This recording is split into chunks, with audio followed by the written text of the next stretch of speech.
তীব্র গরম শেষে স্বস্তির বৃষ্টি যেটাকে বলে, এত পরিমাণে গরম ছিল যে মানুষ একদম হাঁপিয়ে গেছে।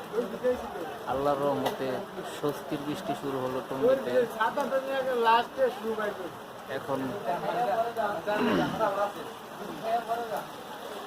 যা ছিল মানুষের আশা ছিল যে আল্লাহ কষ্ট দেওয়ার পরে সুখ দেয়, সেটাই হচ্ছে আসল কথা। আল্লাহ চাল্লাহ আসলে আল্লাহ যেটা করে আমাদের ভালোর জন্যই করেন।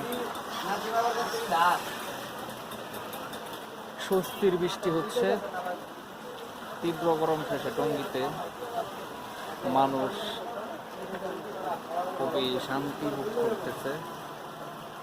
এত পরিমাণে গরম ছিল যে প্রচুর গরম ছিল ভাই। স্বস্তির বৃষ্টিতে মানুষ খুবই খুশি, আমিও খুশি, সবাই খুশি। তীব্র গরম শেষে বৃষ্টিতে সবাই খুশি।